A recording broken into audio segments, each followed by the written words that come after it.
Welcome to the Selftax YouTube channel. If you're an expat, business owner, or landlord, this channel is for you. We simplify tax rules, deadlines, and updates so you can stay compliant without the stress. Subscribe and stay informed.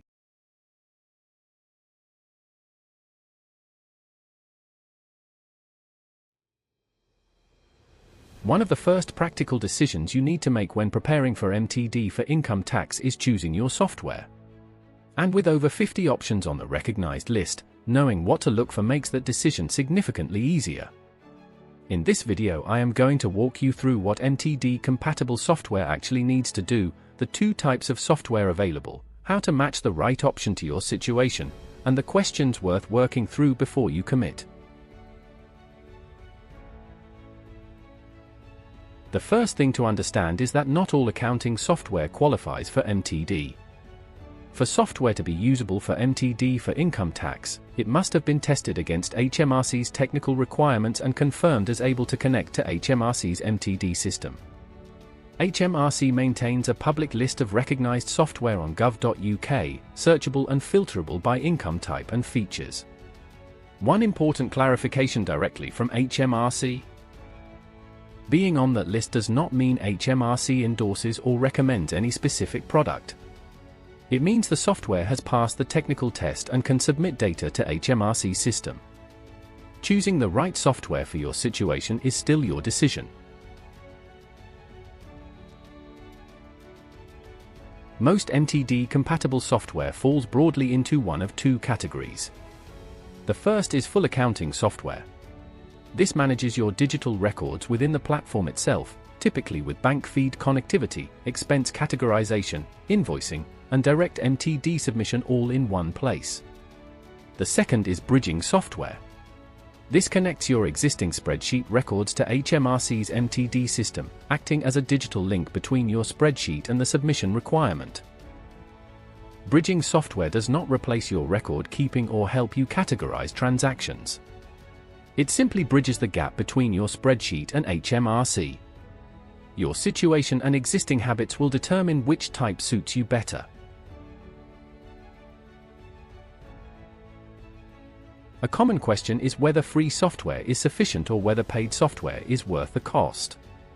Free MTD-compatible options do exist and are on HMRC's list of software that works for MTD for income tax. Some are free with limitations on the number of transactions or income sources. Others are free with a participating bank account, such as Free Agent, which is available free to NatWest and Royal Bank of Scotland business banking customers, subject to the provider's current terms. Paid software typically offers additional features, including automatic bank feeds, more detailed reporting, invoicing, and support for more complex income situations. The honest answer is that for straightforward self-employment or a single property with simple finances, a free option may cover everything you need. If you are a sole trader with one income stream and straightforward expenses, your software requirements are relatively modest. You need a platform that records income and expenses by category, maintains digital records in an MTD-compliant format, and can submit quarterly updates and your final declaration directly to HMRC.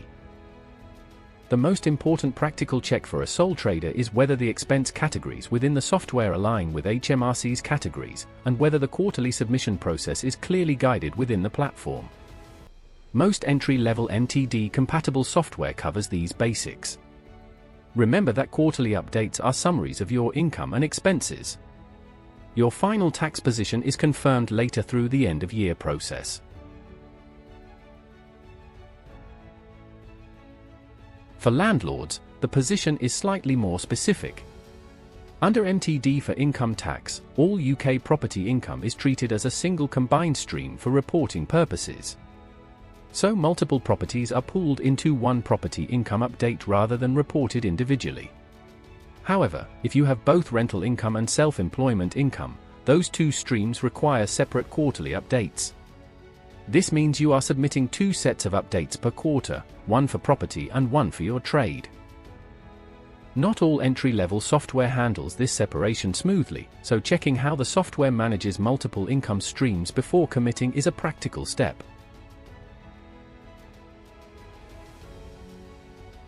If you have been using spreadsheets to manage your records for years and your records are well organized, bridging software is a legitimate and recognized route under MTD for income tax. Bridging software sits between your spreadsheet and HMRC's system, extracting the summary totals from your spreadsheet and submitting them as quarterly updates. The key requirement is that there must be a digital link between your spreadsheet and the bridging tool. Manual retyping of figures is not compliant. The data must flow through an electronic transfer of data between systems, such as linked spreadsheets or other digital transfer methods supported by the software. Bridging software also does not include built-in deadline reminders, but a few do, so you need to manage the quarterly deadlines yourself.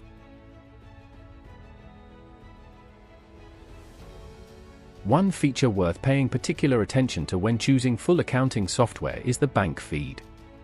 A bank feed connects your business bank account directly to your software, importing transactions automatically rather than requiring manual entry. This means the date and amount of each transaction are pulled in without you typing them. You still review and categorize each transaction, but the data entry step is largely automated. Not all free software includes bank feed functionality, and some charge for it separately. When comparing options, checking whether bank feeds are included and which banks are supported is a practical early step. Before committing to any software, 6 practical questions are worth working through.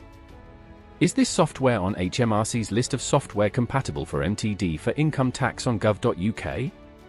Does it support the specific income types I have, whether that is self-employment, property, or both? Does it include bank feed connectivity, and does it support my bank? How guided is the quarterly submission process within the platform? Is there a free trial available so I can test it properly before paying? And what level of customer support is available if I encounter problems at submission time? Most providers offer free trials, and testing before committing is always the better approach. Whichever software you choose, getting set up well before your first quarterly deadline matters. For those entering MTD from April 2026, the first quarterly update covering the 6th of April to the 5th of July 2026 is generally due by the 7th of August 2026. That gives a relatively short window if you leave software selection until late. Starting early gives you time to connect your bank feed, get familiar with the submission process, and identify any issues without deadline pressure. Your accountant or tax advisor can also be involved in software selection if your income situation is complex, and many will handle the initial setup and, where authorized, may also help prepare and submit updates on your behalf. So, how do you choose the right MTD-compatible software for your situation? Start with HMRC's recognized software list on gov.uk. That list is your starting point, not a quality guarantee. Decide whether full accounting software or bridging software suits your existing habits and record-keeping approach. Match the features to your income type, whether that is a simple sole trader, a landlord, or a combination of both. Use a free trial before committing. And get set up well ahead of your first deadline, which for April 2026 entrance is the 7th of August 2026. The right software can make complying with MTD significantly easier. Choosing it carefully from the start saves time and avoids problems later. Next up, MTD for income tax and tax payments. What changes, what stays the same, and how quarterly updates fit into the overall process. Thanks for watching. Subscribe to Selftax for clear practical UK tax guidance. Stay informed, stay compliant, and stay one step ahead of HMRC.